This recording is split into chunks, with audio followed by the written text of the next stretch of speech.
Nakita na ng dalawa. Sing the wondrous love of Jesus, sing His mercy and His grace. In the mansions bright and blessed, He'll prepare for us a place. When we all get to heaven, what a day of rejoicing that will be. When we all see Jesus, we'll sing and shout the victory. Same verse.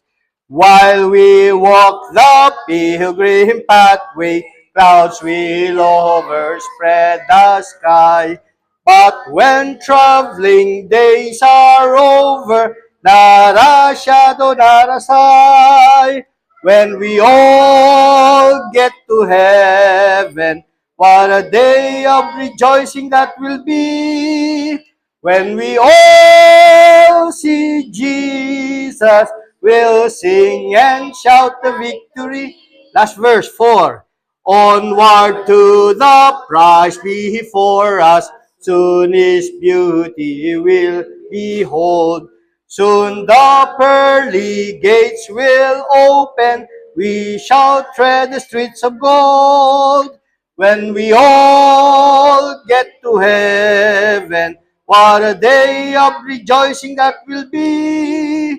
When we all see Jesus, we'll sing and shout the victory. Kinakapos ako. Mahirap pagka kayo may sakit sa puso, nawawala yung hininga nyo. No? Kaya hanapin natin yung Shall We Gather at the River. Sana meron dito. Hindi ko maiubo ha.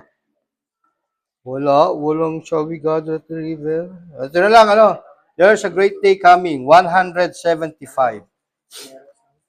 Sinerox lang to eh. There's a great day coming, a great day coming, there's a great day coming by and by. 175, ha? When the saints and the sinners shall be parted right and left, are you ready for that day to come? Are you ready? Are you ready? Are you ready for the judgment day? Are you ready? Are you ready for the judgment day? Second verse. There's a bright day coming, a bright day coming. There's a bright day coming by and by. But its brightness shall only come to them that love the Lord. Are you ready for that day to come? Are you ready? Are you ready? Are you ready for the judgment day? Are you ready? Are you ready for the judgment day? Third verse, there's a sad day coming, a sad day coming, there's a sad day coming by and by. When the sinner shall hear his tomb depart, I know ye not. Are you ready for that day to come? Are you ready? Are you ready? Are you ready for the judgment day? Are you ready? Are you ready for the judgment day? Yan. So, what ganun ang kanta natin? First verse, second verse, sabi, the great day coming, bright day coming, so masaya. Pero pagdating ng third verse, sad day. Kaya malungkot, no? So, yun po yun. So, bakit merong masaya? Bakit merong malungkot? Masaya ka kapag ka ikaw ay pupunta sa langit. Malungkot kapag ka ikaw ay pupunta sa impyerno. So, kaya sabi sa atin, there's a great day coming para sa atin na nag-aaral ng salita ng Panginoon, a great day coming. Pero para doon sa mga nasa labas, na ang ginagawa ay naglalakwatsa, masaya sila ngayon, pero pagdating ng araw na yon, malungkot sila. Bakit? Kasi hindi nila alam kung saan sila pupunta. Malamang pumunta sila sa impyerno. Tayo na nakakaalam, masaya tayo. Pero, ano gusto natin? Masaya lang tayo? Gusto natin, pati sila masaya. Kaya invite nyo sila rito. O, yun po yun. No? Okay? So, tayo po ay dumako muna sa ating pong prayer request. No? Yung mga kahilingan sa panalangin. Baka po tayo may kahilingan sa panalangin, mananalangin po muna tayo. No? Kasi ang church po, ito po yung binigyan ng Panginoon ng karapatang manalangin. Tayo po yung binigyan ng Diyos ng authority to pray, to intervene, to intercess with the people na mayroong mga kahilingan. So, meron ba kayong kahilingan? Tapos na ang test eh. Tapos na test, no? Oo, binigay na ang card. Yung ilan hindi. So, baka mayroong mga panalangin, may mga sakit. Ako po, may sakit. Sipon. No? Medyo yung lalamunan ko ay medyo kinakapos din ng konti. Tapos yung ingrown ko, isang buwan ko na itong iniinda. No? So pag-pray ninyo na sana maggumaling na. Malapit na. So ino-opera ko na eh. Unti-unti ko. Binabawas-bawasan ko ng unti-unti. So ano pa po? Sa bahay. Pera, trabaho. Ano? May problema si Makmak? Ha? Financial. Oh. Trabaho, oh. Kailangan talaga ipanalangin ng trabaho. Si school, trabaho, ano pa? Yan may usually yung mga health. No? Yan yung mga usual na kahilingan sa panalangin. No? Negosyo. No? Si Kuya Jen ninyo ay may negosyo. Kami rin, meron din kami negosyo. Pag-pray ninyo. Sana kumita ng malaki para may magamit na panggastos. Si Ray, walang panalangin? Wala kang kahilingan sa panalangin? Kalusugan, oo. So, mahalaga yung kalusugan. No? Financial problem, oo. Marites, no? Ano pa? Dito, yung mga, mga problema rito sa bahay. Medyo, medyo marami na nag-i-improve, no? Nag-improve na yung kuryente, ayan, maandar na yung ating electric fan sa wakas. Tapos yung tubig, nagawa na rin namin ng paraan. Meron na kami mga drum doon ng tubig. So dito lang kami nagkaroon ng problema kasi walang panghugas ng plato. Pero bibili uli kami ng isa pang drum para meron dyan. So, tapos yung ilaw, baka maayos na natin magkaroon din tayo ng ilaw dito. Medyo madilim dito sa area na to. So, lalagyan din natin yan. No? Tapos sila ron, yung mga bata, madilim. So, ano pa? Ang problema natin. Yan, nagkaroon tayo ng bisita. Si Marilu, bisita natin. Okay. So, si Ryan, kasama natin palagi. 2 beses na siya nakasama. Baka meron sa inyo mga gustong magpabautismo. Sabihin nyo lang sa akin. Para kayo ay mapadagdag sa iglesia. Okay, so ano pa ang ating mga kailangan natin dito? So meron tayo naglilinis, si Marites. So pagdating namin medyo malinis na. Maganda, ayos, nakakatuwa naman at pagdating namin malinis na. Kasi pagbubukas namin ng pinto, amoy lumang bahay. Pagbukas namin kahapon, medyo okay na. Ayun na lang labas, no? Kailangan malinisan natin ito. Tapos gusto kong mabuksan yung pintuan na yon para doon na tayo dadaan sana. So siguro by next week kasi hindi makita yung susi. So by next week bubuksan na natin yon para doon na lang tayo dadaan. Naglagay na kami ng doon saan mo nilagay dyan? Sa gate? Doon sa bakod. Yun. So naglagay kami ng doon ng parang pinaka natin. Ano tawag doon? Tarpaulin. Para meron kayong nakikita. Although, kumpara sa born again, syempre, mas magaling sila. Parang walang tao dyan sa born again ngayon. Meron ba tao? May nakita ka bang? Parang wala kasi kagabi, wala nag-practice Usually dyan, inaabot sila hanggang 11 o'clock Akala ko may nagko-concert, yung pala, nagpa-practice lang dyan sa born again. Okay, so panalangin natin. May mga bagay-bagay. Panalangin nyo rin ang Santa Rosa kasi ang Santa Rosa ang nagsusupport sa atin dito. No? So, yung Santa Rosa po ay gumagastos. Pasensya na, binabanggit ko sa inyo kasi para maintindihan ninyo na hindi po tayo makakapag-exist dito kung wala pong tulong ng simbahan ng Santa Rosa. Now, eventually, kapag itong mission dito ay dumami na at nagkaroon na ng pastor na po pwede mag-stay dito, ay iiwan na namin kayo.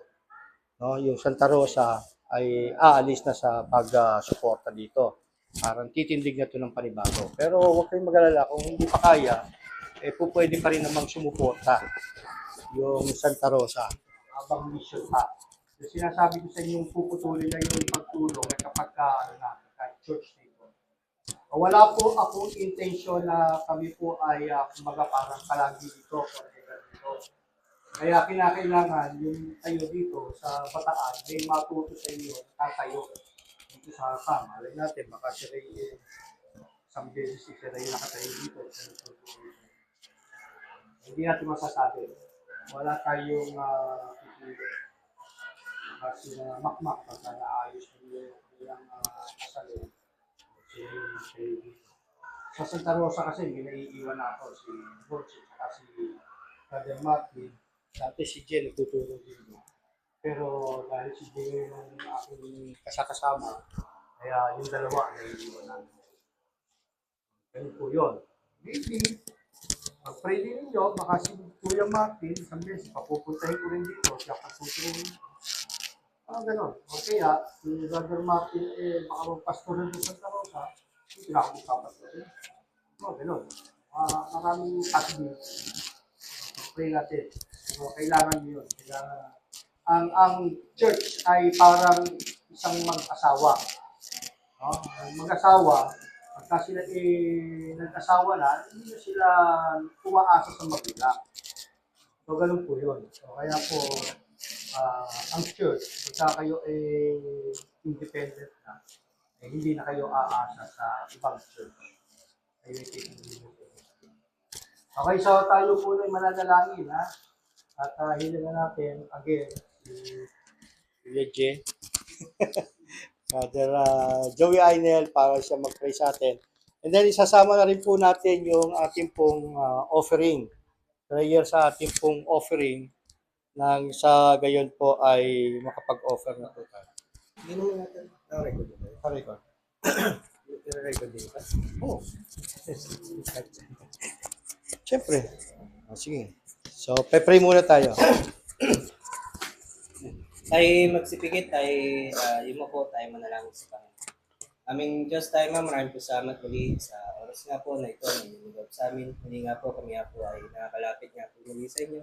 Kami nga po mga kailingan, mga panalangin, Panginoon, diba, ay hindi sa inyo, sa inyong harapan, Panginoon, at patuloy na kami nga po ipagpalain sa gawain na ito, Panginoon. Diba, gusto na papasalamat din naman po kami sa lahat nga po ng biyaya at pagpapala na inilog po sa amin, sa mga nakalipas sa mga linggo at mga araw, Panginoon. Ganoon rin po sa aming pong ligtas na pagpunta nga po dito sa Bataan at sa patuloy na paggabay nga po sa amin upang kami nga po ay makapagpatuloy ng aming pong mission dito, Panginoon. Mga Panginoon, ay humingi din naman po kami ng tawad sa mga pagkakasala, sa mga pagkukulang nga po namin bilang mga tao, Panginoon. Ay kami nga po ay nahuhulog pa rin naman po sa mga tukso, sa mga jablo, Panginoon. Kaya po kami nga po ay patuloy na nananalangin nga po sana ng tawad, Panginoon, ganoon rin po ng tulong nang sa gayon ay malabanan nga po namin ang aming po mga sariling pagnanasa, mga kagustuhan ng laman, Panginoon, at tulungan niya po sa namin na makagawa nga po ng mga bagay na inyo nga pong kalooban at hindi nga po ng mga sarili namin kagustuhan, Panginoon. Mga Panginoon, na narayan nga po sa namin sa oras na ito, mga prayer nga po na nabanggit kanina, mga Panginoon ay patuloy na aming nga po nilapit mga bagay na ito, ang aming nga po mga panalangin sa kalusugan, Panginoon. Bigyan niya po sa namin ng kalakasan ng katawan sa mga pang-araw-araw na mga gawain niya po namin, mga kapatiran ng mga karamdaman niya po, Panginoon. Si Pastor nga po sa kanya pong maintenance sa puso, sa mga sipon at ubo, Panginoon. Ganda rin po sa kanya pong ingrown sa paa, Panginoon.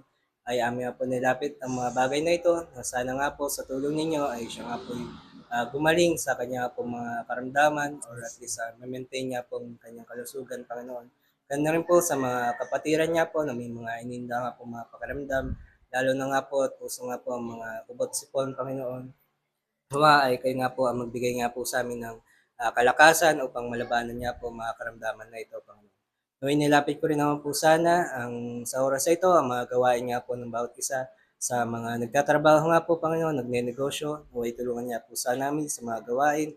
Maging sapat nga po ang mga kinikita, mga sweldo sa mga araw-araw na gastusin, Panginoon. Ganyan rin po ang mga nag-aaral nga po, Panginoon. Amin nga po sana nilapit din naman po ang kalapong mga gawain niya po sa school, sa eskwelahan, tulungan niya po sana na ma-accomplish nga po nila ang kanya po mga gawain nga po, mga kailangan tapusin. At ang mga grado nga po na makuha nila ay pasado nga po, Panginoon. Hindi nga po sila mamroblema sa kanila pong mga pag-aaral, Panginoon. At naway patuloy na aming po pinapanalangin niya po ang iba pa po mga gawain nga po namin sa araw-araw. Nawa kayo nga po ang aming nga po mapuri nga po, Panginoon, sa mga gawain na ito. Kami nga po ay humanap ng inyong nga pong kalooban sa amin nga po mga gawain nga po sa araw-araw. May nilapit ko rin naman po ang mga gastusin niya po sa araw-araw, mga pangailangan niya po, Panginoon, lalo na nga po sa pera. Nawa kayo nga po magkaloob nga po sa amin ng mga daily needs nga po namin sa araw-araw, Panginoon. Nawa hindi naman po sana may magkulang at kung sakali nga po may mga pangailangan ay tuloy na kayo nga po ang magkaloob nga po sa amin ng mga panggastos nga po, Panginoon, sa araw-araw. At mga Panginoon, patuloy na umasa nga po kami sa inyo nga pong kalooban at hindi nga po sa mga sarili nga po namin mga kakayanan, Panginoon, nang sa gayon ay patuloy na kami nga po ay lumapit sa inyo at kayo nga po ang aming pong maging lakas at hindi nga po sa mga sarili namin, Panginoon. Mga Panginoon ay aming nga po sana nilapit pa ang mga kailingan, mga panalangin niya po ng mga kapatiran niya po dito sa Bataan. Mga kayo nga po ang siyang aming nga pong maitaas sa mga problema nga po namin sa araw-araw. Kayo nga po ang aming pong hanapin at tulungan niya po sa namin sa mga kinakaram nga po namin sa araw-araw, Panginoon. May nilapit ko rin naman po muli ang aming nga pong simbahan din naman po, ang aming nga pong mission, Panginoon, dito nga po sa Bataan. Naway patuloy na kayo nga po ang siyang gumabay nga po sa amin. Nakita nga po namin ang nga pong kalooban sa aming nga pong pagpapatuloy ng mission, Panginoon. Sa amin nga po nakasama si Ate Marilu nga po, Panginoon, na amin nga po siyang nakasama ngayon. Ganun na po si Ryan, Panginoon, na muli amin nga po kasama nga po ngayong linggo. Ay amin nga po pinagpapasalamat, Panginoon, bisita na ito. At nawa ay tulungan niya po sana sila sa kalapong mga naririnig, Panginoon, ay patuloy na gumawa nga po sa kanila, Panginoon, at pinilolobin, ay amin din ang pumakasama sa simbahan, Panginoon. At yun rin po, sa mga gawain pa po ng aming komisyon, ay kayo nga po ang tumulong sa amin, Panginoon, nang sa gayon ay magpatuloy pa ito hanggang sa balang araw ay maging isang simbahan na nga pong tuluyan, nang sa gayon ay patuloy na makatayo nga po ng solo, ng individual, Panginoon, ng simbahan niya po na ito sa lugar ng Bataan. At dyan na rin po may kayat pa po ang ibang mga tao pa na mga nakatira dito upang makasama nga po sa simbahan, Panginoon. Yan na rin po, nilapit nga po namin sila. Brother Sake din naman po na hindi nga po namin nakasama ngayon sa kanila pong mga sitwasyon ngayon, Panginoon. Tulungan niya po sana na maayos ito. Nung sa gayon ay muli nga po namin silang makasama, hindi nga po sila ma-absent, Panginoon, sa kanila pong pagsamba. At tulungan niya po sila na magkaroon ng conviction na niya po magpatuloy nga po sa kanilang pagsamba kahit na sa kung ano man sitwasyon ng kanilang kinakarap. At muli, Panginoon, na nalangin nga po aming biyayat basbas sa mga gawain po sa araw na ito. Tuloy na kayo nga po maitaas sa puri nga po namin, Panginoon. At dyan na rin po ang aming nga pong pagkakaloob. May pagpalain nga po sana ang mga salaping maliko. Magamit nga po ito sa simbahan nga po or sa pagpapatuloy nga po ng mission dito nga po sa Bataan, Panginoon, sa mga gastusin. At patuloy na pagpalain din naman po sana ang bawat isa sa mga ibibigay, Panginoon. Ito nga po ang pong samot dalangin sa tayo nga Panginoon sa Kristo. Amen. Amen. Sasambay lang.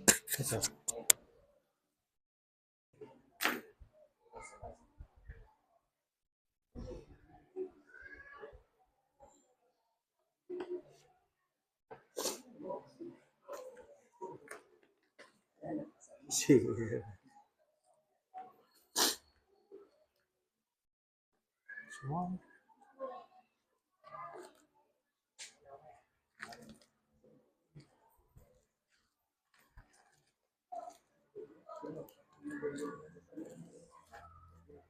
Okay, so ito tungkol sa Holy Spirit to. The Comforter has come. Page 80. Page 80. The Comforter has come. Basahin lang natin yung page 1, 3, at saka 5. Okay. Page 80. 80.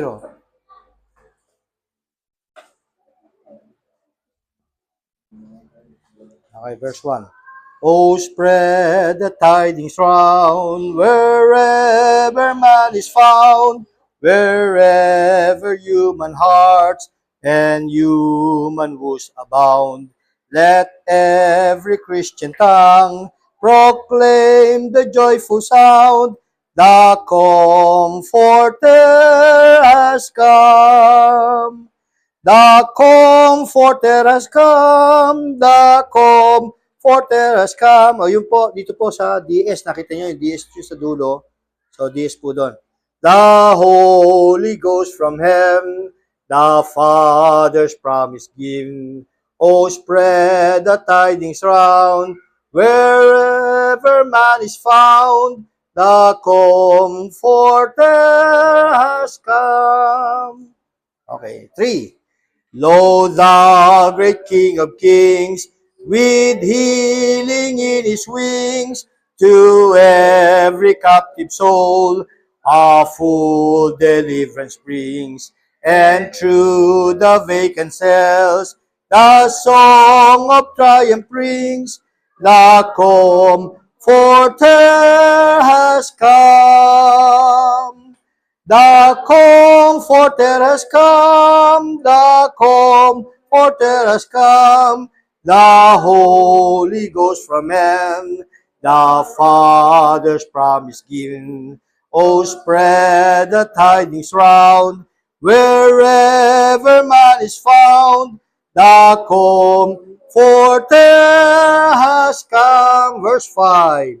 Sing till the echoes fly, above the vaulted sky, and all the saints above to all below reply, in strains of endless love, the song that near will die, the Comforter has come. The Comforter has come, the Comforter has come, the Holy Ghost from heaven, the Father's promise given. Oh, spread the tidings round, wherever man is found, the Comforter has come. Yan. So, isa pa. Ano pa tayo isa pang kanta?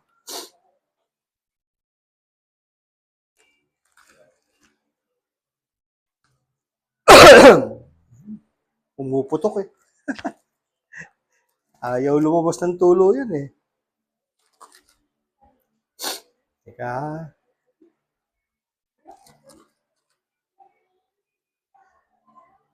I am thine, O Lord. Page 42.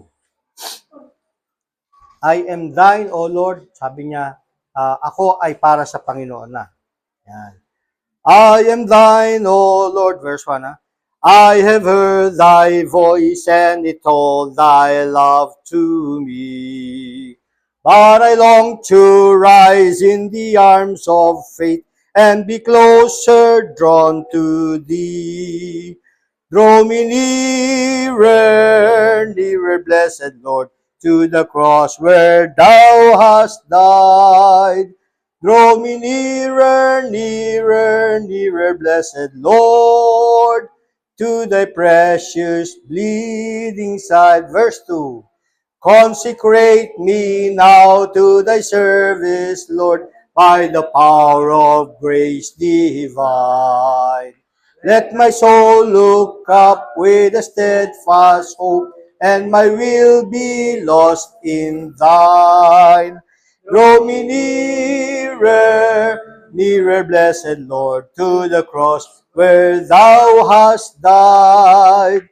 Draw me nearer, nearer, nearer, blessed Lord, to thy precious bleeding side. Last verse.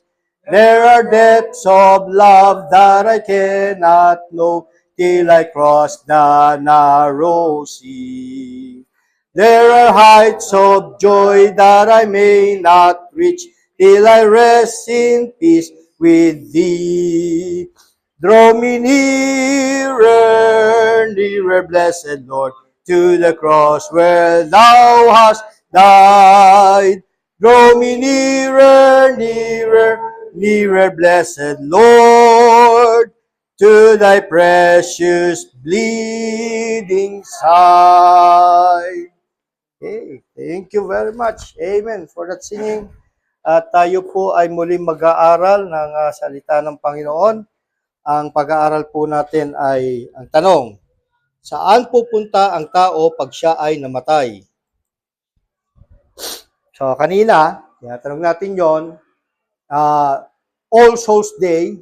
Ang All Souls Day, ang turo ng Katoliko, kahit patay na kayo, hindi pa kayo pupunta sa impyerno o sa langit. Pupunta kayo sa purgatorio, sa gitna raw. Tapos, yung mga kamag-anak ninyo, magpe-pray sa inyo, pagka marami nagpe-pray sa inyo, pag umabot na sa sukdulan, kayo raw ay aakyat sa langit.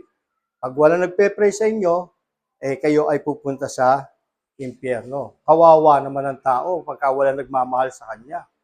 No? Kasi siguradong pupunta na sa impyerno. So, walang purgatorio, wala yung sinasabi nating kaluluwa na pupunta doon sa purgatorio. Kaya pagka kayo patay na, hindi kayo pupunta sa langit o sa impyerno. Pero habang buhay pa tayo, alam natin kung tayo ay pupunta sa langit o sa impyerno. Dito pa lang, madedetermine natin kung paano tayo mamumuhay, kung paano tayo dapat na pumunta sa langit o sa impyerno. So, una, buksan po muna natin sa Genesis chapter 2, verse 7. Ito po ay madalas na natin binubuksan. Genesis 2:7, dahil sabi ko nga sa inyo, dito natin makikita ang kaluluwa. Okay, sabi dyan, and the Lord God formed man, tama?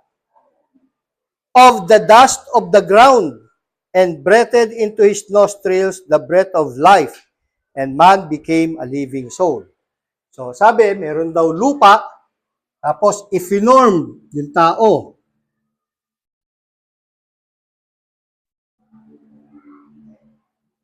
Out of the ground.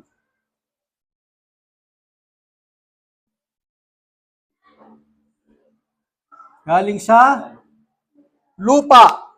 So, yung lupa na yan, na nakikita natin, actually, yung pulang lupa. Nakikita na ba kayo ng pulang lupa? Yung clay. Okay, so yung clay, sa Isabela raw, marami nun eh. Sabi ng tita nyo, ginagawa raw nila nung araw, pupunta sila sa ilog, sa tabing ilog kasi yun eh. Tapos papahid sa paa, para maging kulay pula yung lupa nung araw sa kanila. So, kilala ang palayok na galing sa Isabela. Kasi nga, gawa nga nung clay, kinukuha yan doon sa Isabela. So, clay po. Kaya ang unang tao, ang ipinangalan sa kanya ay Adam. So, ang unang tao, ang pangalan ay Adam. Kasi ang ibig sabihin ng Adam ay red. Because he is out of the red ground. Kaya yan Adam. Hindi Adan, Adam. Ha? M. Okay? So, yan po yung makikita po natin, unang tao. Sabi, galing sa lupa, pero siya ba'y buhay? Hindi. Patay yan. Patay pa yan. Katawan lang yan. O, body lamang po yan. Okay. Paano siya nabuhay? Ang sabi po sa atin, and breathed into his nostril the breath of life. No? So, hiningahan to ng Diyos at siya ay naging, sabi rito, became a living soul. So, kung wala yatang bumukas ng Bible, walang may Bible sa inyo. Okay. So, kung sa Bible yun, nakasulat yan. Meron pala. Nakita nyo. Okay. So, kita ninyo, ang turo natin galing sa Bible. Okay? So, sabi ng Bible, eto. Kaya, eto yung tatanggapin natin. Hindi tayo maniniwala sa iba. Pag sinabi ng iba, ay mali yung tinuturo nyo. O paano nanggaring nagkamali? Galing nga sa Bible to. So, mas matibay yung paniniwala natin kasi galing sa Bible. Okay? So, yun ang sabi sa atin dito. And then, Ang sabi sa atin dito sa kasunod, sa Genesis 3:19, kasunod na chapter lamang, 3:19. Paano ito? Chapter 3, verse 19. So, nung ang tao ay nahulog sa kasalanan, kasi nung ang tao hindi pa nahuhulog sa kasalanan, wala pang kamatayan. Hindi pa namamatay ang tao. No? Hindi po pwedeng patayin ng tao kasi wala siyang kasalanan. Kaya lang siya nagkaroon ng kamatayan kasi nahulog siya sa kasalanan. Okay? So, mamaya tingnan natin. Pero, sige, tingnan po muna natin. Lampasan po muna natin ito Genesis 3:19. Punta po muna tayo sa Romans chapter 5. Ang Romans po ay nasa New Testament. Para lang makita ninyo na ang tao ay nagkaroon ng kasalanan nung nahulog siya. Ayan, okay. So, verse 12. Ngayon, verse 12, ha? Romans 5:12. Wherefore, as by one man sin entered into the world. So, si Adam yon. And death by sin. 5:12. And death by sin. So, dapat may note po kayo. Sinusulat niya, no? And so, death passed upon all men, for that all have sinned. So, pumasok daw ang kamatayan dito sa lupa nung yung isang tao, si Adam, ay nahulog sa kasalanan. So, hindi si Eva, si Adam. Bakit? Si Adam kasi yung anuhan ng Panginoon, binigyan ng karapatan ng Panginoon. Okay? So, nung si Adam ang mahulog sa kasalanan, lahat ng tao sa mundo ay nahulog na rin sa kasalanan. Okay? So, na-curse ang lahat ng tao. At sabi, pagkatapos, nagkaroon ng kamatayan. So, walang kamatayan kung hindi nahulog sa kasalanan. So, yung kasalanan talaga ang cause, kaya tayo namamatay. Ha? So, dahil lahat tayo yung nagkakasala, hindi tayo mamamatay dahil si Adam ay nahulog sa kasalanan. Pero doon nagsimula. Pero lahat tayo, kaya tayo namamatay kasi tayo ay nahulog sa kasalanan. Lahat. No, lahat tayo. Paano yung baby? Kaya ang baby po ay namamatay kasi sila po ay nailalim doon sa kasalanan ni Adam na mayroong tinatawag na DNA, ng kalikasan ng kamatayan. Sinumpa. Yun po yung reason, gawa ng si Adam po ay sinumpa, may curse. Yan. So ito yung actual cause talaga ng death, yung curse na yan. Kaya tayo ay namamatay, binigay sa atin yung kamatayan. Mahirap pang pag-usapan yan, medyo malalim na po ng bagay yan. Pero yan po may kinalaman po doon sa pagiging hari ni Adam, ay binigay sa kanya ng Diyos, tapos siya ay nagtaksil. Meron po tinatawag na in exile, no, yung pong isang nagtaksil, no, in-exile po yan, yung po yung curse na sinasabi. So tayo po ngayon ay nasa curse, tayo po ay namamatay dahil tayo rin po ay nakakagawa ng sarili nating kamatayan. Ngayon, dahil tayo namamatay na, nung una hindi tayo namamatay, pero dahil tayo ngayon ay namamatay na, so babalik tayo sa Genesis 3:19. Nangunguna ako. Tumutulo yung sipong ko eh.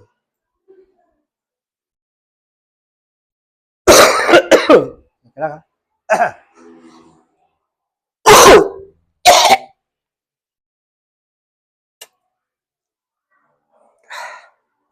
Nasaan yung akin?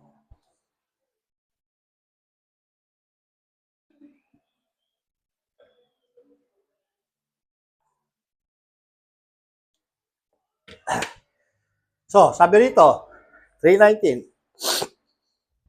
In the sweat of thy face shall thou eat bread, till thou return unto the ground. For out of it wast thou taken, for dust thou art, and unto dust shalt thou return. So, Tagalogin natin para... So, 19, sabi sa 19, sa pawis ng iyong mukha ay kakain ka ng tinapay hanggang sa ikaw ay mauwi sa lupa sapagkat diyan ka kinuha. Sapagkat ikaw ay alabok at sa alabok ka uuwi. So, saan daw uuwi? Doon sa red ground. So, magiging dust uli. Nakakita na ba kayo ng yung nicho, yung hinukay?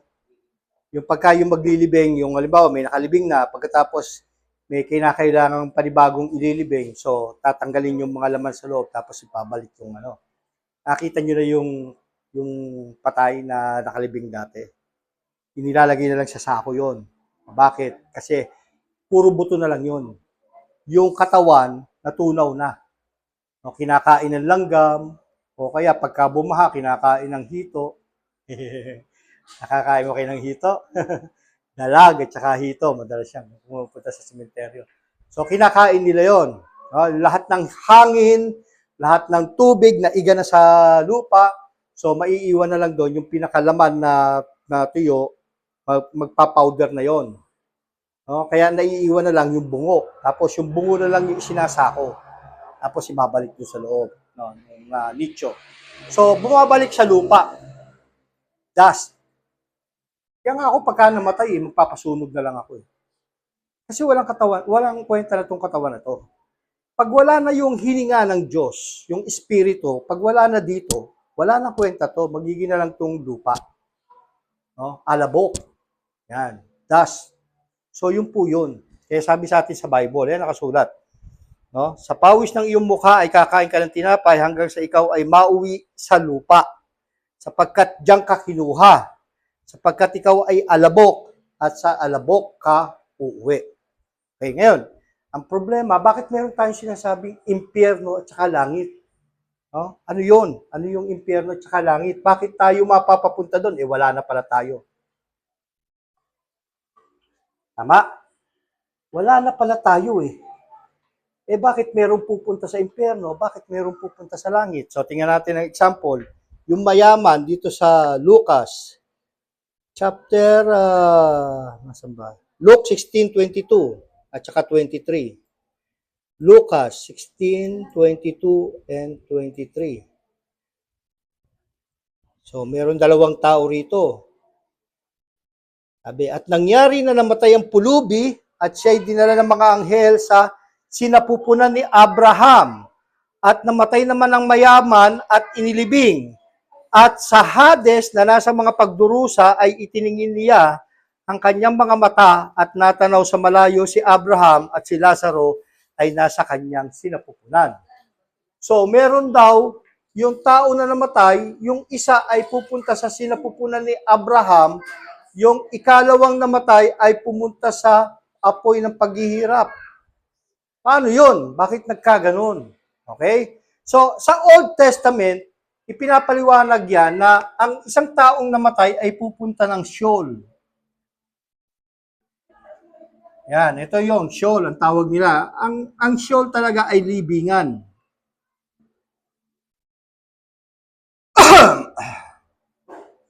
Yan, libingan. Ang example nito, itong sinabi ni David. Tingnan na, wala pala dito yung sinabi ni David. Pero ito yung sinasabi sa ating una na sabi sa atin, tayo magiging alabok. Wala dito. Bakit kaya? Hindi ko na isulat. Okay, pero ang sabi sa atin, nasa isip ko, wala ako sa isip ko. So yung libingan, no, sinasabi, Sheol. Halimbawa, ito ang Sheol. Ang Sheol po ay nahahati sa dalawa. Dalawang bahagi. Yung isa ay yung tinatawag na sinapupunan ni Abraham o paraiso. Paraiso.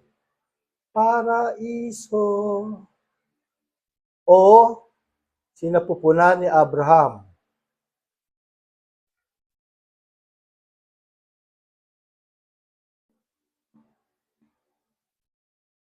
Mahaba kasi.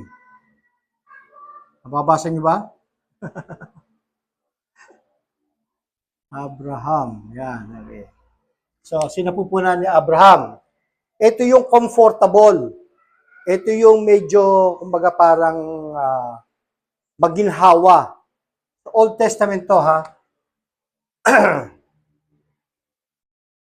Kasi wala pa dyan si Jesus Christ. No? So, paraiso o sinapupunan ni Abraham.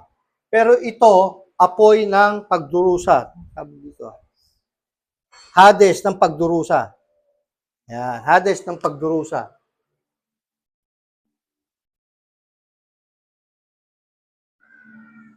Hades ng pagdurusa.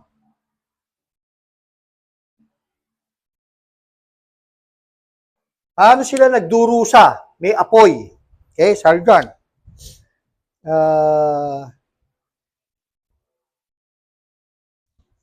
Wala palang nakasulat na apoy. Pero yung Hades kasi sa English is a flame of torment, no? 22, ayan o. And in hell he lift up his eyes, being in torment. Wala palang flame dito na nakasulat. Basta in torment, naghihirap sila, nagdurusa sila. No? Paano ba yung nagdurusa? Yung pagod na pagod ka na, pero meron ka pang kinakailangan trabahuhin o gawin. Ha? Alab. Ano? Alab. May alab, no? Yung sinabi niya na naghihirap ako sa alab na ito. Yung kaya merong flame, no? May alab, may apoy. So, may apoy dito sa Hades. No? So, lagyan natin ng apoy.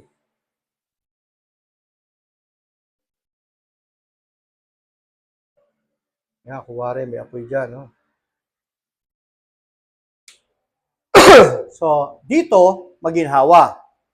Dito, may apoy. Pero, sa gitna nila, may gap. May, ano ba tawag doon? Patlang.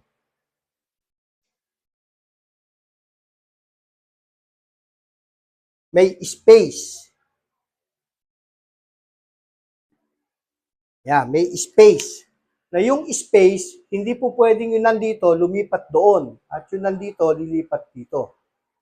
Hindi pwede. So, ito yon sa soul, yung Old Testament. No? So, kung ikay gumawa ng katwiran ng Diyos, doon ka dadalhin sa paraiso o sa sinapupunan ni Abraham. Kung ikaw ay hindi gumagawa ng katwiran ng Diyos, dito ka sa Hades ng pagdurusa. Pwede bang ang mga tao na nandito ay mabait? Pwede. Walang problema. Kasi ano ba yung katwiran ng Diyos? Ang katwiran ng Diyos, yung kagustuhan niya. So usually, kapag kayo sumusunod sa 10 utos, kagustuhan nyo ng Diyos. So katwiran yon. Walang problema ron. Dito kayo pupunta sa paraiso. Okay? Pero kapag kayo hindi sumusunod sa kalooban ng Diyos, sa kautusan ng Diyos, dito kayo pupunta sa Hades ng pagdurusa. Yumamang ka dito sa lupa, pero sa impyerno ka pupunta sa Hades ng pagdurusa. Maaring mahirap ka dito sa lupa, kasabi ng pulube, pero doon ka pumunta sa paraiso. Kasi meron kang katwiran ng Diyos. Yun ang nahabol natin palagi, katwiran ng Diyos. No? Yan.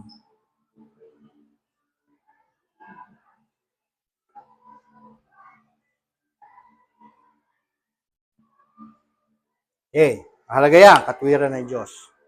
So, dyan nagkaroon ng pananampalataya si Abraham, kaya siya ay nakasama rito sa paraiso. Sabi sa atin, si Abraham yan, sinapupunan ni Abraham. Nandyan din yung pulube. Okay? Tapos, dyan din isinama ng Panginoong Jesucristo yung magnanakaw na nasa kanan niya. Nung namatay ang Panginoong Jesucristo, di ba, merong magnanakaw sa kaliwa, may magnanakaw sa kanan. Sabi nyo nasa kaliwa, Panginoon, kung ikaw talagang Diyos, bumaba ka dyan, tapos ibaba mo rin kami. May dalawang magnanakaw. Sabi nito nasa kanan, tumigil ka. Kasi talaga naman makasalanan tayo, dapat sa impyerno tayo. Pero itong tao na nasa gitna, wala tong kasalanan. So, tapos ito ay nakiusap kay Jesus Christ. Sabi niya kay Jesus Christ, Panginoon, ipagsama mo ako sa iyong kaharian. So, ano ang sabi ni Jesus Christ sa kanya? Sabi niya, sa oras na ito, isasama kita sa paraiso. So, paraiso. So, yung oras na yon, isasama ni Jesus Christ, siya, yung magnanakaw sa paraiso. Kasi noong time na yon, si Jesus Christ ay bababa dito sa impyerno, sa Sheol. Bababa siya sa Sheol para yung mga laman nito ay kukunin niya at dadalahin niya sa langit. So, ngayon, wala na ito. Bakante na to. Wala nang paraiso, wala nang sinapupunan ni Abraham. Okay? Wala na to, burado na to. So sa ngayon ay nandito na lang sila sa Hades ng pagdurusa. Paano sila pupunta dito sa Hades ng pagdurusa kung hininga ng Diyos, pagkatapos yung katawan wala na? Tingnan natin maigi ha, sabi dito, yung 24, Tagalog na. Sabi sa 24, Tagalog, at siya'y sumigaw at sinabi, Amang Abraham, maawa ka sa akin at suguin mo si Lazaro upang itubog niya sa tubig ang dulo ng kanyang daliri.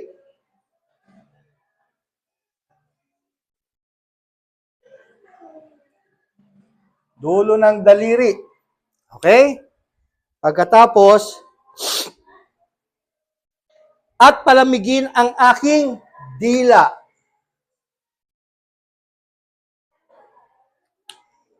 Yan. Sapagkat naghihirap ako sa alab na ito. So, pansinin nyo. Dulo ng daliri, dila. Ito ay bahagi ng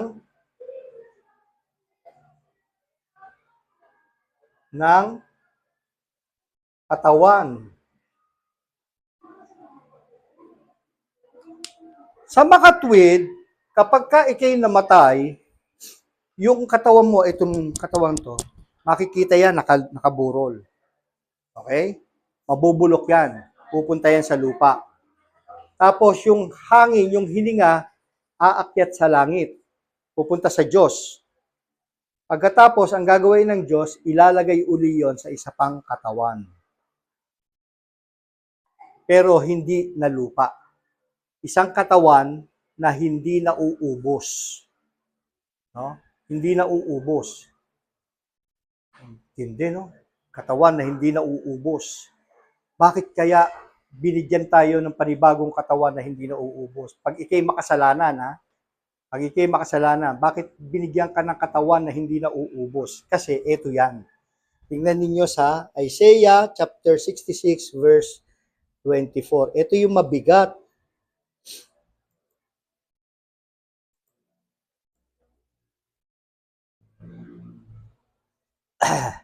Ito yung masaklap.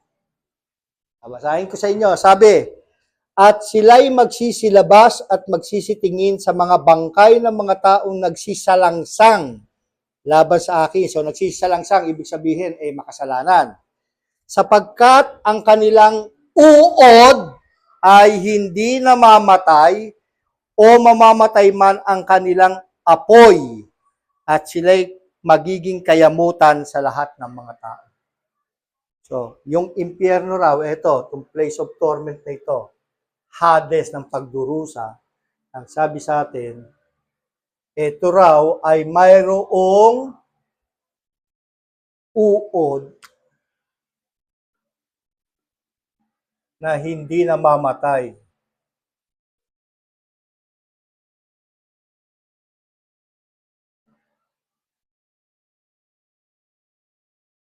Tapos, meron siyang apoy na hindi, sabi ba rito, hindi namumuhay. Pati yung apoy, hindi rin namamatay.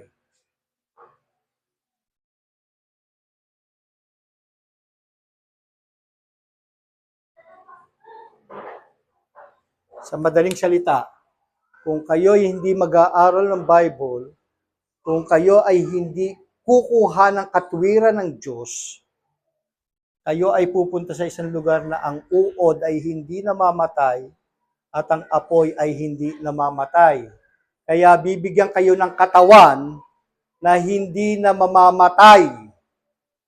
Kakainin siya ng uod pero hindi mauubos at masusunog siya pero hindi nauubos. Kaya tayo bibigyan ng panibagong katawan. Ngayon, ang problema ng mga taong buhay dahil hindi niya alam ang pupuntahan, ang sabi niya, rest in peace.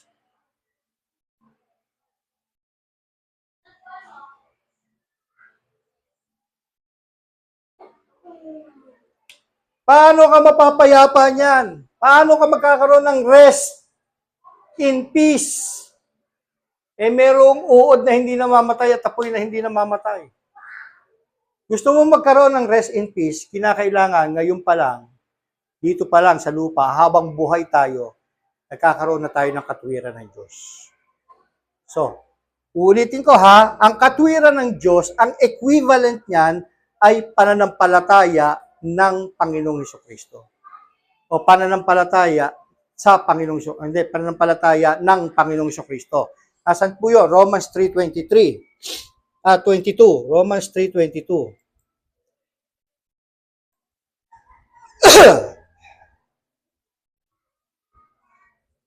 Yan.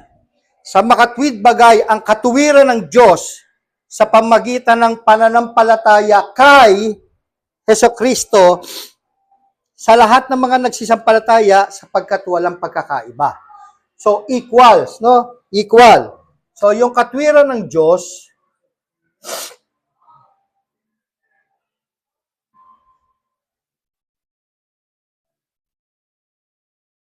equals yan sa pananampalataya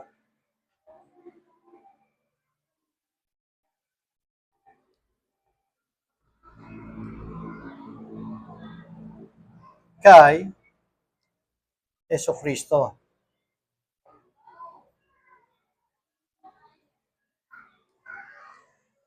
So, sa madaling salita, kung kayo ay susunod sa kautusan, sa 10 utos, pero actually 613 lahat yun, mahirap gawin yun eh, yung pagsunod sa 10 utos. Kasi pag nagkamali ka sa isa, lahat yun nagkamali ka. So, kautusan, 10 utos versus pananampalataya kay Hesukristo. Anong gusto niyo sa dalawa? Oh, yung pagsunod sa 10 utos o pananampalataya kay Hesukristo? Siyempre ito. Madali ito. Di ba? Pananampalataya kay Hesukristo. Pero ito, hindi lahat ng tao ay nagagawa ito. Sino lang ang makagagawa nito? Kung kayo ay kasama sa pinili. No? Kung kasama kayo sa pinili. Ayun, kung hindi kayo pinili, eh di gawin nyo yung sa 10 utos. Ano ang patunay na kayo ay pinili? Nandito kayo. Ba't kayo nandito? Sa church. Pinili kayo eh. Binigyan kayo ng pagkakataon ng Panginoon na makapakinig na salita ng Panginoon. Kaya doon tayo. Kasi kung kayo ay hindi pinili, hindi nyo alam, ayaw nyo pumunta sa simbahan. Ang gusto nyo na lang maging mabait. Pero nagkakamali tayo sa pagiging mabait. No? Akala natin lahat ng kabutihan dadalahin tayo sa langit. Hindi. Ang kabutihan na gusto ng Diyos, yung sumunod kayo doon sa 10 utos. Pero mahirap nga yun. Kasi 10. At hindi lang 10, 613. Ngayon, doon sa pagsunod sa 10 utos, pwede ba magkamali? Pwede. May iko-correct yun. Kung kayo ay nagkamali doon, paano kayo magko-correct? Kinakailangan yung mag-alay ng tupa doon sa high priest na nasa Israel. Doon kayo mag-aalay ng tupa. May pera ba kayong gano'n? Wala. So, anong gagawin ninyo? Ito ngayon, binigyan kayo ng pagkakataon ng Diyos na ipakita sa inyo na merong simpleng paraan. Kasi nga, pinili kayo. Ano yung simpleng paraan? Manampalataya kayo kay Hesukristo. Bakit? Shortcut kasi ito. Ang equivalent ng pananampalataya kay Hesukristo ay katwiran ng Diyos. So, it's as if, pag kayo nanampalataya kay Kristo, kay Hesukristo, kayo ay sumusunod na rin sa 10 utos. O doon sa 613 na kautusan. So, yun yung equivalency. So, para mapadali ang buhay natin, ayaw na nating sumunod doon sa 10 utos, manampalataya na lang tayo kay Hesukristo. Kung kayo mananampalataya kay Hesukristo, so, hindi na tayo pupunta doon sa Hades ng pagdurusa. Saan tayo dadalhin ng Panginoong Hesukristo? Katulad ng sinabi niya doon sa kanan, ipagsasama kita sa paraiso. Pero dahil wala na yung paraiso, saan ka na dadalhin ngayon? Dadalhin ka na sa langit. Sa mga pinili, ito yan, oh. Tingnan sa Revelation. Tingnan nyo sa Revelation chapter 7.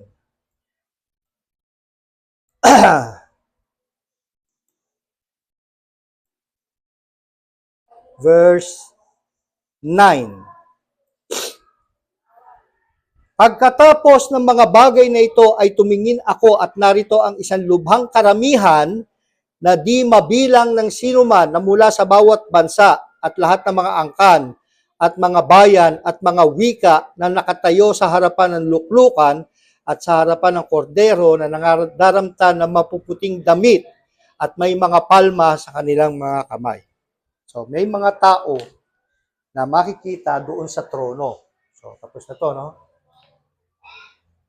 So, sa panahon natin ngayon, tayo ay nasa panahon ng biyaya. Kapag kayo ay pinili at kayo ay naligtas, nanampalataya kay Jesus Christ, tayo ay dadalhin sa trono ng Diyos.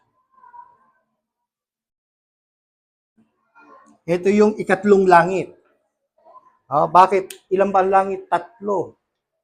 Bakit natin sinabing 3? Kasi itong sa ibabaw, tinatawag na langit. Diba? Yung tirahan ng mga ibon. Langit yan. Pagka umangat ka sa lupa, lumutang ako, nasa langit na ako. Langit na ang tawag doon. Okay? So, yan yung tirahan ng mga ibon. Yan yung unang langit. Ang ikalawang langit, yung tirahan ng mga stars. So, ano yun? Outer space. Yun yung ikalawang langit. At ang ikatlong langit ay itong trono ng Diyos. So, sino ang isasama sa trono ng Diyos? Pag ikaw ay namatay, na nananampalataya ka kay Jesus Christ. Ayun ang sabi sa atin dito sa verse 9.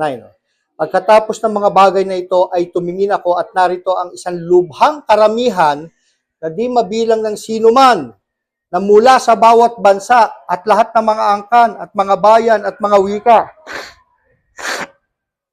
na nakatayo sa harapan at luklukan at sa harapan ng kordero na nangandaramtan ng mapuputing damit at may mga palma sa kanilang mga kamay. Yung pong mapuputing damit, yung po ay symbol ng katwiran ng Diyos. No? Yung white clothing. White clothes na suot natin, yan po ay katwiran ng Panginoong Jesucristo.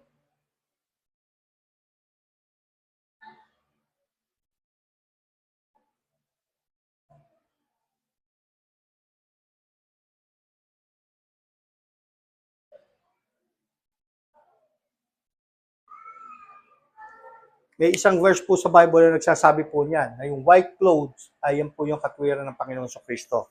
So, ang ibig sabihin, yung mga tao na makikita nyo sa langit na nakasuot ng puti, ang ibig sabihin po noon, sila po yung naligtas sa pamamagitan ng pananampalataya kay Jesucristo. So, yun po yun. No? Kaya sila nagkaroon ng katwiran. So, ano nga yung equivalent ng katwiran ng Panginoong Jesucristo? Katwiran ng Diyos. God's righteousness. No? Kaya po, yung mga Old Testament, ang tawag sa kanila, God's righteousness. Pero sa New Testament ay righteousness of the Lord Jesus Christ. So, tayo yun. Kasi hindi sila naniniwala kay Jesus Christ. Wala pa si Jesus Christ noon . So, anong mangyayari doon sa mga tao na mayroong katwiran ng Diyos, pero wala silang katwiran ng Panginoong Jesucristo? Saan sila pupunta? Sa langit din. Pero, ito yung magkaiba. Okay? Tayo, nasa trono ng Diyos. Pagka ikay namatay, pupunta ka sa trono ng Diyos.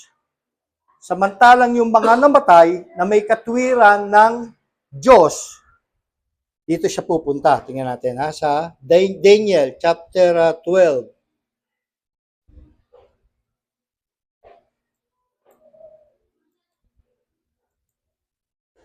Sa last verse, 13. Sabi sa atin dito, ngunit yumaong ka ng iyong lakad hanggang sa ang wakas ay mangyari, sapagkat ikaw ay magpapahinga at tatayo sa iyong kapalaran sa wakas ng mga araw. Sabi, magpapahinga. Yun ang ginamit na word, magpapahinga.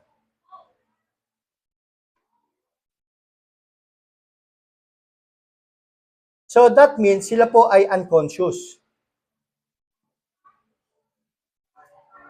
Conscious. Tama ba spelling ko? Yan. Unconscious po sila. So si Daniel, propeta siya, pero nung siya'y mamatay, may katwiran siya ng Diyos, unconscious siya. Magkakaroon siya ng pahinga. Pahinga. Okay? Kailan sila mabubuhay uli? Kailan sila magkakaroon ng consciousness? Dito po yan sa Revelation 20. Revelation 20:12.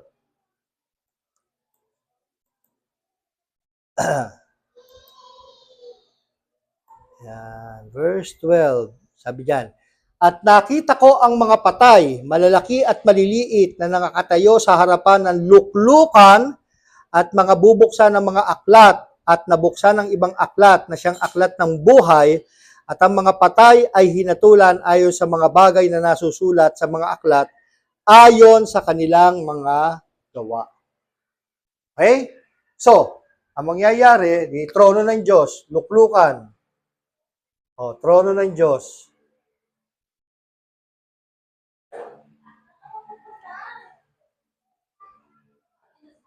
Pag ikaw ay namatay nung Old Testament, na merong kang katwiran ng Diyos, pahinga.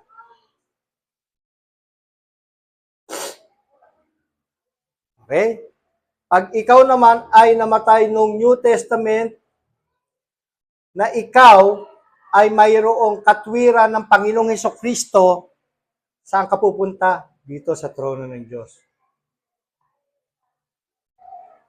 Nakasuot ng puti. Puting damit.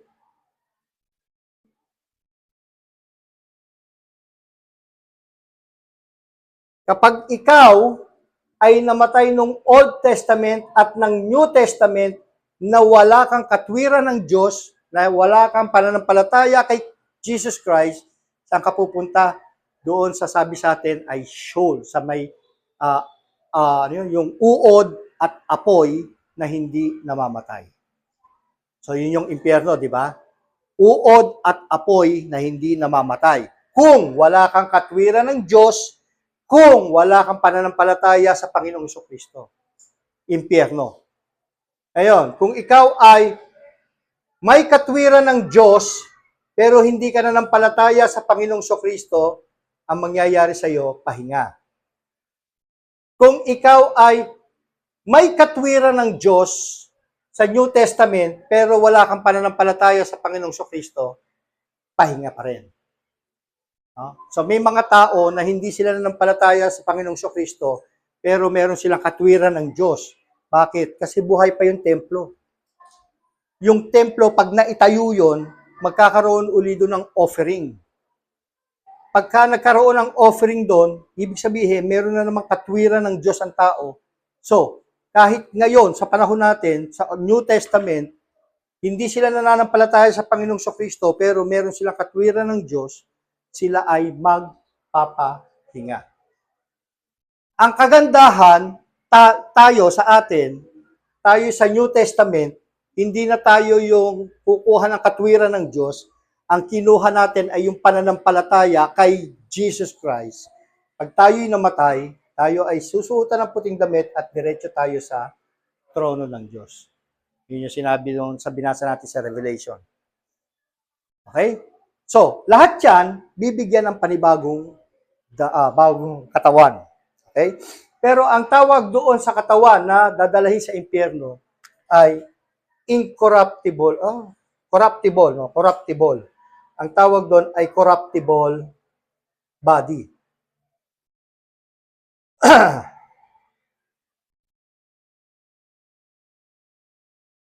Yan.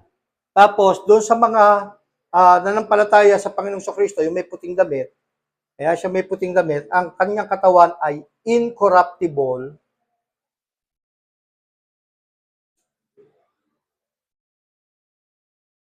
o glorified body.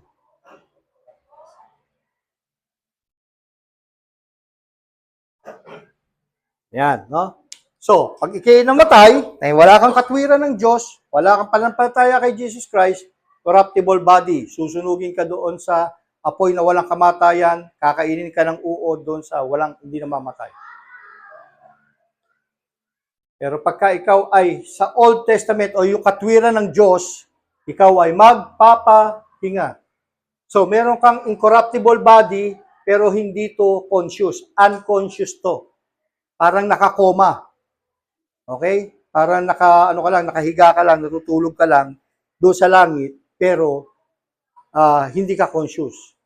Pero pagka ikaw sa New Testament, may pananampalataya ka ng Panginoong Kristo, ikaw ay may puting damit sa trono ng Diyos.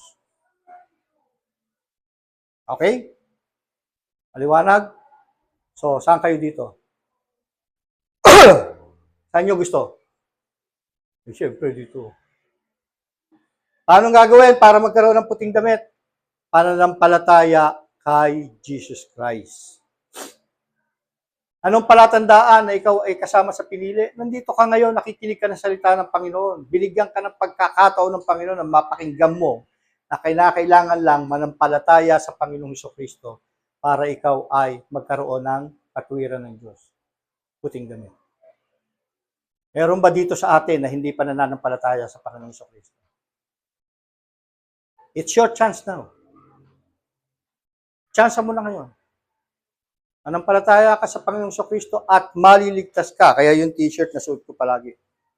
Kung napansin niyo yung t-shirt na suot ko palagi. Ano nga ba yung suot ko? Acts 16:31, di ba? Jesus saves. Acts 16:31. Kasi ang sinasabi doon sa Acts 16:31, manampalataya ka sa Panginoong Kristo at maliligtas ka, ikaw at ang iyong sambahayan. Yun ang sinabi sa atin. So yun po yung pinagdidiinan ko sa inyo. Ang mensahe ng Bible ay manampalataya kayo kay Jesus Christ kasi magkakaroon kayo nitong puting damit at tayo ay pupunta doon sa trono ng Diyos. Okay? Samantalang, kung gusto ninyo na kayo ay manampalataya on your own, gusto nyo, on your own, manampalataya kayo, di sumunod kayo doon sa 10 utos. Kaya nga sinasabi ko nga sa inyo, mahirap yun. No, mahirap yun. Ang Seventh-day Adventist, ganun ang ginagawa nila. By works. No? Dalawang bagay dito sa atin eh. Meron tayong Old Testament at meron tayong New Testament. Sa Old Testament, by works. Sa New Testament, by grace, biyaya. No? So, doon ako sa biyaya. Bakit? Yung biyaya, tatanggapin ko na lang eh. Diba? Yung regalo, ibinigay sa inyo, anong gagawin ninyo? Kinakailangan nyo pa bang pagtrabahuhan nyo? Alimbawa, bibigyan ko kayo ng regalo. Oh, sige, babayaran ko. Magkano yung regalo niya? Birthday mo. Oh, ako, nag-birthday ako noong October 9. Binigyan ako ni Kuya Jen ng pizza. Oh, ngayon, ano ang gagawin ko? Sabi niya, tatay, ito po yung regalo ko sa inyo, yung pizza. Sabihin ko, ayoko niyan. Ganun ba? Hindi eh. Sasabihin ko ba sa kanya, o sige, bayaran ko, magkano? Ganun ba?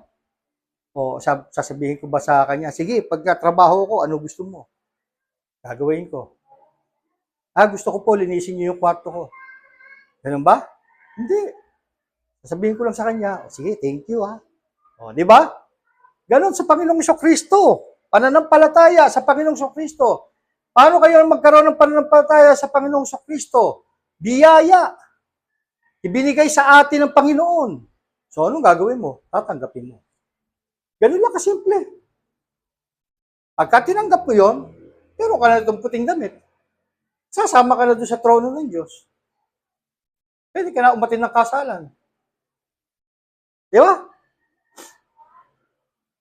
Samantalang kung gusto mo ng ako ang gagawa sa aking kaligtasan, o di doon ka sa 10 utos. Doon ka sa kautusan. 613. Palagi ako 10 ng 10 kasi sa 613 na utos.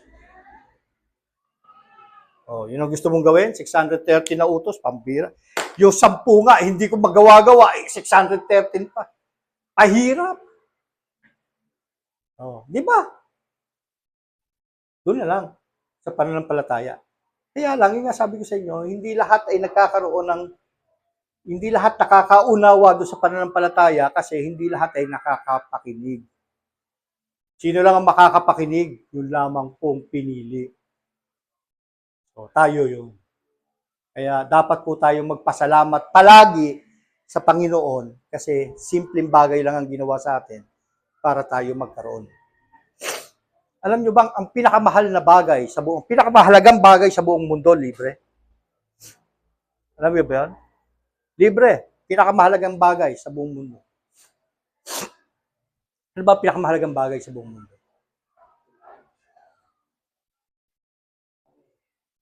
Ano? Hangin. Pero may metro ba ang hangin? Na sinusukat o ilang hininga mo na, babayaran mo yan, piso, isang hinga. Piso, piso, piso, piso. Mamumulubi ka niyan. Di ba? Pero walang bayad yan. Libre. Kaligtasan, pagpunta sa langit, may bayad? Wala. Libre. Eh kung pinabayaran ng Diyos sa atin yan. Sige po, Panginoon, babayaran ko. Magkano ba ang bayad sa kaligtasan? Sabihin sa iyo ng Panginoon, 1 trillion. Kaya nyo? May tao ba makakapagbayad nun? Wala. Kahit po si Elon Musk, pinakamayaman tao sa buong mundo, hindi kayang bayaran yun. Billion, meron po si Elon Musk. 100 billion, meron si Elon Musk. Pero wala siyang trillion. So, pag ang hilinga natin, inalis ng Panginoon, wala nang oxygen, may mabubuhay pa ba? Sana. Diba? So, ganun kalupit, ganun katindi. Pero, yan ay ibinigay ng libre ng Diyos. At alam nyo ba na sa lahat ng mga planeta sa buong outer space ay wala kahit isa na mayroong tao na humihinga. Dito lang sa Earth. Punta kayo sa ibang planeta, wala kayong makikitang tao. Dito lang sa Earth meron tao. At meron tayong hininga. Dahil yan ay bigay ng Diyos, biyaya. So, ganun po tayo kahalaga sa Diyos. Tanong, kayo, mahalaga ba ang Diyos sa inyo? Pagka Sunday, pinahahalagahan nyo ba ang Diyos? O nagdududa pa kayo, sisimba ba ako o hindi? Sino ba kasama natin dito? 2 o 3 na nagkakatipon sa kanyang pangalan, na andun siya, ang Panginoon. Nasa verse ng Bible yan. Tingnan nyo sa Matthew chapter 18.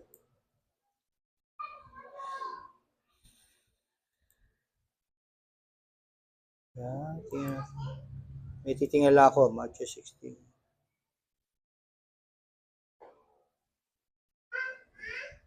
Matthew 18.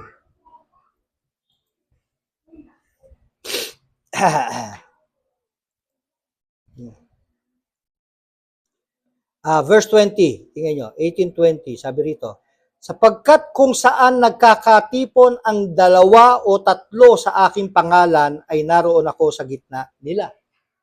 So, itong church na ito, kahit halimbawa kami lang pamilya, halimbawa wala kayo lahat, ako, si Sister Divine, si Je, o kahit kami lang dalawa ni Sister Divine, kahit wala kayo, kahit hindi kayo umattend, nandito kaming dalawa, nangangaral ako ng salita ng Panginoon, may nakikinig sa akin, nandito sa gitna namin ng Panginoon. Kayo nando sa labas, gusto nyo gumawa sa bahay, sabi nyo, makikinig ako ng salita ng Panginoon sa bahay na lang, magbabasa ako ng Bible sa bahay na lang, wala sa inyo ang Panginoon. Hindi po totoo na sinasabi ng iba, ang Diyos ay nasa lahat ng lugar. Kaya dito na lang ako magsisimba sa bahay ko. Wala po sa bahay ninyo ang Panginoon. Nasaan ang Panginoon? Na andun sa lugar na nagkakatipon yung 2 o 3 o higit pa. Basta nagkakatipon sa pangalan ng Panginoon, nandun ang Diyos. So, mahalaga ba na nagkakatipon? Mahalaga. Kasi nandito ang Diyos. Sa oras na ito, nandito ang Diyos, pinahahalagahan natin ng Diyos at siya ay natutuwa na tayo ay nagpapahalaga sa Kanya. Natutuwa siya na nakikita na tayo ay nag-aaral ng salita ng Panginoon. So, hindi po pastor ang mahalaga rito, ang mahalaga ay ang Diyos. Ha? Hindi kayo pumupunta rito dahil kay Pastor Joey. Hindi kayo pumupunta rito dahil kay Tito Joey. Hindi kayo pumupunta rito dahil kay Lolo Joey. O kay Lola Divine. O kay Tita Divine. Hindi iyon. Ang ipinupunta natin dito dahil nandito ang Panginoon sa ating kalagitnaan. Pag-araw ng linggo na tayo nagkakatipo na nag-aaral ng salita ng Panginoon.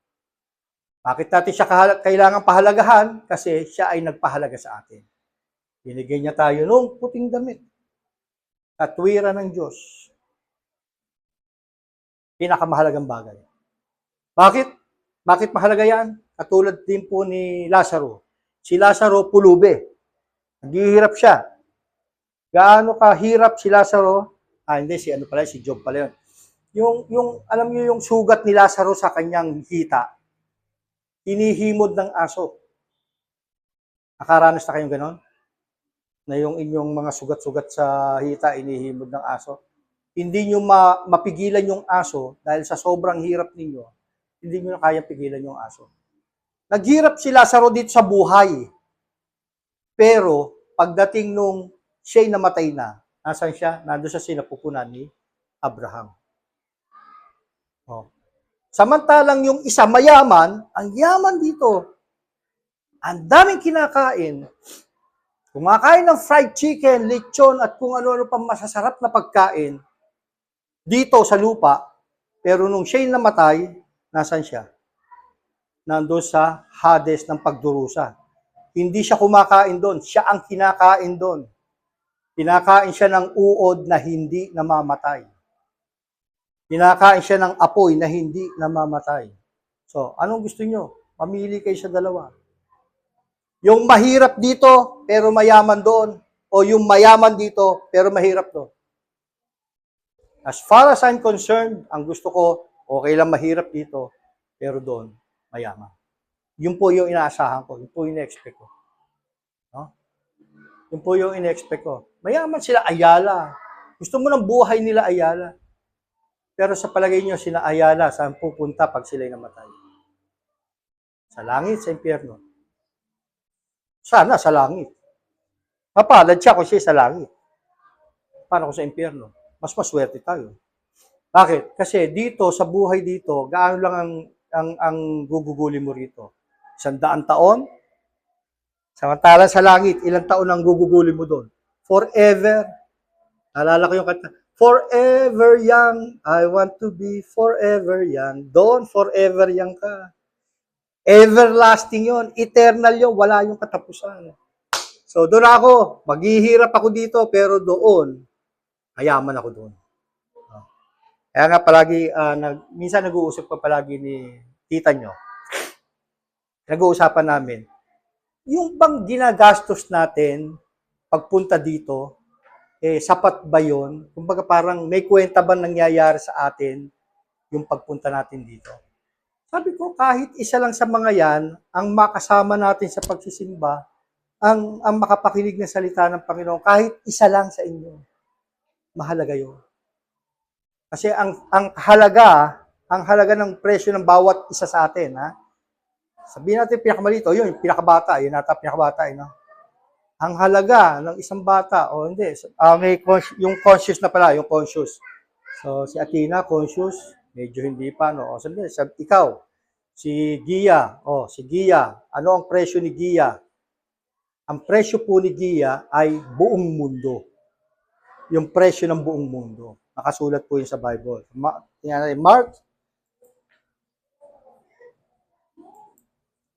Sa Mark. Buti pa si Makmak nandito ang pangalan Mark chapter 8.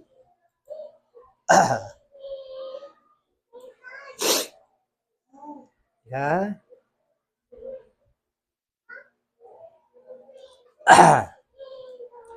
Ayan, tingnan nyo, verse 36. Sapagkat ano ang mapapakinabang ng tao na makamta ng buong sanlibutan at mapapahamak ang kanyang buhay. So imagine, sa iyo ang buong mundo, pero yung kaluluwa mo naman ay pupunta sa impyerno. May kwenta? Wala. So kahit yung mayaman, kahit ang pag-aari mo buong mundo, pero impyerno naman ang babagsakan mo, walang kwenta yon. So it's better na ikaw ay mahirap dito, naghihikahos ka rito, wala kang makain, isang beses ka lang kumakain isang araw, minsan hindi pa, naghihirap ka ng todo, nagbubungkal ka sa basura, pero ang sabi sa atin, ikaw ay pupunta sa langit balang araw. Ay napakasarap na bagay. Napakasarap na bagay mo. Kasi yung mahabang panahon na gugugulin mo, yung forever, ay nasa langit. Okay? I hope maliwanag po sa ating lahat ang mga bagay na ito. Now, isa sa pagpapahalaga na ibinibigay natin sa Panginoon, kung talagang natutunan natin itong mga bagay na ito, ay kilalanin natin kung ano yung gawa ng Panginoon. Kaya po may tinatawag na bautismo. So yung bautismo, yan po yung pagsasabi na ako'y sa Panginoon na. Pinahahalagahan ko yung ginawa ng Panginoon at ako ngayon ay sa Panginoon na. Kaya ako'y magpapasakop sa Kanya sa bautismo. No? Kaya kung meron po rito gusto mong pabautismo, ay po pwede nyo pong sabihin sa akin at babautismuhan ko kayo. Kahit ngayon, kahit itong oras na ito pagkatapos ng ating service. So, meron lang mga requirements yung bautismo. May mga candidate tayo na po pwedeng gusto magpabautismo pero hindi pa natin po pwedeng mabautismuhan ngayon. Okay. At ang bautismo, hindi sapilitan yon. Hindi pinipilit yung isang tao na gusto magpabautismo. Okay? So, maliwanag po yon. I hope na naintindihan po na lahat. So, sa ating pong pagtatapos, tayo po ay magsisitayo at tayo po ay magtatapos sa panalangin. Sige. Let's all stand up. At tayo po ay mananalangin. Tayo po ay magwakas panalangin. Dakilang Ama, marami pong salamat sa lahat ng tulong po ninyo. At ang inyong salita po ay naipaliwanag sa mga narito at maraming salamat na nakaunawa sila sa mga bagay na inyo nga po nais na ipahatid at dinadalangin po namin na ang pananampalataya po sa Panginoong Kristo ay maging matibay sa aming mga puso at na may sagawa po namin ang katwiran po ninyo.